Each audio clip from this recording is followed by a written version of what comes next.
नमस्कार साथियों, स्वागत है आपका दृष्टि आईएएस की इन डेप्थ श्रृंखला में। आज हम बात करेंगे मिग 21 लड़ाकू विमानों के बारे में, क्योंकि हाल ही में इन्हें भारतीय वायुसेना से सेवानिवृत्त कर दिया गया है।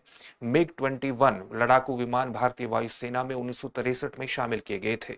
इनका लंबे समय तक भारतीय वायुसेना में बने रहना वस्तुतः इनके महत्व को भी रिफ्लेक्ट करता है और साथ ही भारतीय वायुसेना के समक्ष चुनौती को भी रिफ्लेक्ट करता है, क्योंकि इतने लंबे समय तक लड़ाकू विमानों का किसी फोर्स का हिस्सा बने रहना वस्तुतः ये भी बात बताता है कि नए लड़ाकू विमान उसमें शामिल नहीं हो रहे हैं या उसमें किसी न किसी प्रकार की चुनौतियां किसी प्रकार से अनुभव की जा रही हैं वायुसेना के द्वारा। तो इसके संपूर्ण परिप्रेक्ष्य पर आज हम चर्चा करेंगे। साथ ही ये भी जानेंगे कि भारत को कितनी स्क्वाड्रन्स की आवश्यकता है अगर भारतीय वायुसेना दो फ्रंट पर अपने आप को मजबूत करना चाहती है। दो फ्रंट कौन कौन से हैं? पाकिस्तान का फ्रंट है और चीन का फ्रंट है। तो इनका मुकाबला करने के लिए भारतीय वायुसेना की लड़ाकू विमानों के संदर्भ में कितनी ताकत होनी चाहिए, क्या मानक होना चाहिए, कितनी उसकी आवश्यकता है और यह आवश्यकता कहां से पूरी होगी, इन सभी पक्षों पर आज हम बात करेंगे। सबसे पहले सामान्य बात कर लेते हैं। सामान्य बात यही है कि मिग 21 विमानों को हाल ही में एक महत्वपूर्ण सम्मेलन, विदाई समारोह में, जो कि 26 सितंबर 2025 को कहां पर हुआ है? चंडीगढ़ में हुआ है। वहां पर इनको विदाई दे दी गई है। तो इनको विदाई दे दी गई है और इसकी जो दो अंतिम स्क्वाड्रन थी वो कौन कौन सी थी? पैंथर्स नाम से थी और एक दूसरा नाम कौन सा था? दो स्क्वाड्रन में से एक थी पैंथर्स, एक थी कोबरा। तो इन दोनों को एक प्रकार से एक विदाई दे दी गई है और इसमें 36 विमान शामिल थे। जो मिग 21 विमान है ये भारतीय वायुसेना में 1963 में शामिल किए गए थे। 1963 में इतने लंबे समय तक भारतीय वायुसेना की इन्होंने सेवा की है, भारतीय रक्षा प्रणाली के प्रमुख अंग रहे हैं। ये दो चीजों को रिफ्लेक्ट करती है। एक तो इनके महत्व को भी रिफ्लेक्ट करती है, एक ये भी रिफ्लेक्ट करती है कि बहुत लंबे समय तक भारत की इन पर निर्भरता बनी रही। क्यों? क्योंकि नए विमानों की आपूर्ति में कहीं ना कहीं कुछ ना कुछ प्रकार से कमियां रह गई थी। नए विमानों की आपूर्ति नहीं हो रही थी। हमने घरेलू स्तर पर विमान निर्माण प्रक्रिया को उतना तेज नहीं किया जितना किए जाने की आवश्यकता है, जितना भारत को जरूरत है। तो ये भी चीज रिफ्लेक्ट करती है इतने लंबे समय तक किसी सेना में लड़ाकू विमानों का, एक ही प्रणाली के लड़ाकू विमानों के बने रहने को। अगर हम इसके इतिहास पर बात करें, मिग 21 के इतिहास पर बात करें, तो अभी हमने बताया कि 1963 में इनको भारतीय वायुसेना में शामिल किया गया था। 1965 भारत पाकिस्तान युद्ध, 1971 का भारत पाकिस्तान युद्ध और 1999 का जो कारगिल संघर्ष था भारत पाकिस्तान के अंतर्गत, उन तीनों के ही अंतर्गत मिग 21 को इस्तेमाल किया गया था। जब से ये भारतीय वायुसेना में शामिल हुए हैं, 700 से प्लस इनकी 700 से अधिक विमानों की खरीद की गई है, प्रोक्योर इनको किया गया है। लेकिन इनके सामने सबसे बड़ी समस्या कई प्रकार की थी। जैसे ये एक इंजन वाले लड़ाकू विमान थे और आप ये देखिए कि भारतीय रक्षा प्रणाली के अंतर्गत इनकी विशिष्ट भूमिका थी। इंटरसेप्टर लड़ाकू विमान के रूप में भी इनको परिभाषित किया जाता है, यानी ये दुश्मन देश के विमानों को रोकने और उन्हें नष्ट करने का मुख्यतः काम करते थे।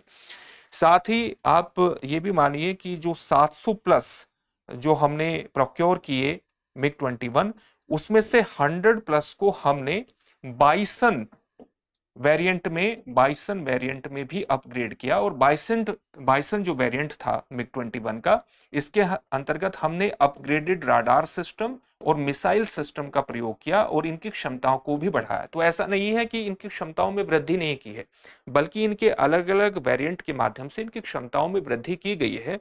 लेकिन वृद्धि के बावजूद भी अगर हम एक तरह से नए लड़ाकू विमानों को नहीं ला रहे हैं, नई टेक्नोलॉजी के माध्यम से, जो हाई टेक्नोलॉजी है, एक तरह से हाई एंड टेक्नोलॉजी का इस्तेमाल लड़ाकू विमानों के अंतर्गत नहीं कर रहे हैं, नए उसके संस्करण हम नहीं ला रहे हैं, तो ये कहीं ना कहीं हमारी चुनौतियों को भी रिफ्लेक्ट करता है।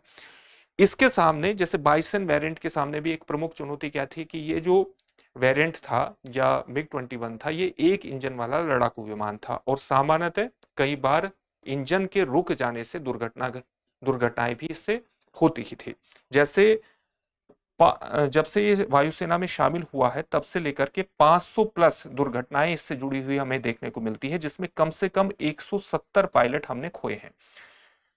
कुछ विशेषज्ञों का कहना है कि जिसने लंबे समय तक मिग 21 ने भारतीय वायुसेना की सेवा की है, अगर उसके अनुपात में हम इसकी दुर्घटनाओं को देखें तो ये दुर्घटनाएं वास्तव में कम है।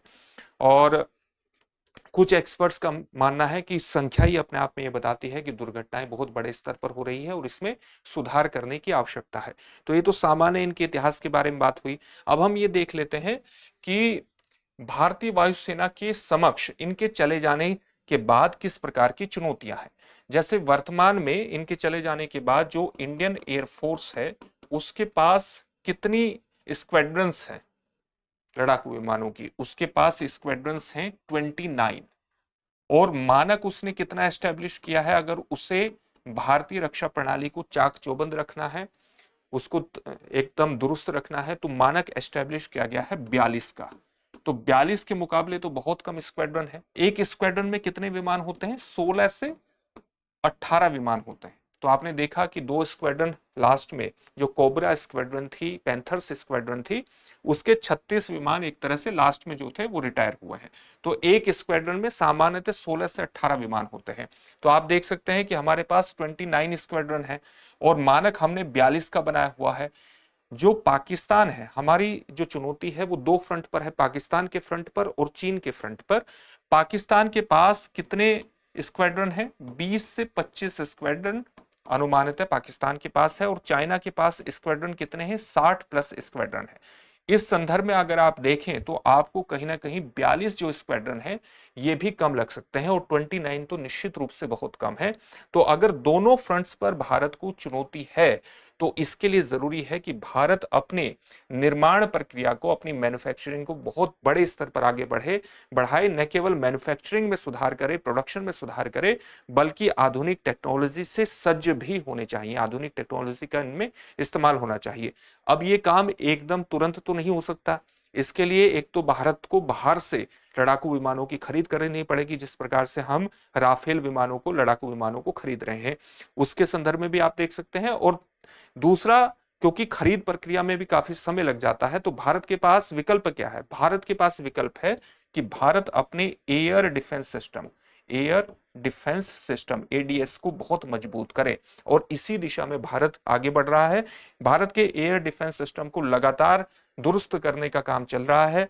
जैसे भारत ने S-400 मिसाइलें जो कि भारत को रूस से मिली है, उससे भारत का एयर डिफेंस सिस्टम बहुत मजबूत हुआ है। साथ ही आकाश तीर प्रणाली के माध्यम से भी, आकाश तीर सिस्टम के माध्यम से भी भारत का एयर डिफेंस सिस्टम बेहद ज्यादा मजबूत हुआ है। भारत ने सुदर्शन चक्र पहल भी प्रारंभ की है, जिससे पूरे भारत में एक इस प्रकार से एयर डिफेंस सिस्टम का जाल बिछाया जा सके ताकि किसी भी प्रकार का भारत पर कोई हवाई हमला होता है तो उस हमले को भारत रोकने में, नष्ट करने में पूरी तरह से सक्षम हो। यह बेहद आवश्यक है क्योंकि हमारी जो स्क्वाड्रंस है उनकी संख्या काफी कम है और इसलिए एयर डिफेंस सिस्टम पर हमारी जो निर्भरता है वो बढ़ती जा रही है। लेकिन इसके अलावा इंडियन एयरफोर्स और अलग अलग भारत के जो संगठन हैं वो लगातार कोशिश कर रहे हैं कि भारत में जो लड़ाकू विमानों की उपस्थिति है उनको भी बढ़ाया जाए, उनकी संख्या को भी बढ़ाया जाए। जैसे भारत के पास अगर हम हल्के लड़ाकू विमानों की बात करें तो आपने नाम सुना होगा तेजस, हल्के लड़ाकू विमान है। तो भारत के पास इनकी 2 स्क्वाड्रन है, तेजस MK-1। तो इसकी क्या हमारे पास 2 स्क्वाड्रन है और जल्द ही हिंदुस्तान एरोनॉटिक्स लिमिटेड के माध्यम से 180 तेजस MK-1A की आपूर्ति भारत को जल्दी होगी।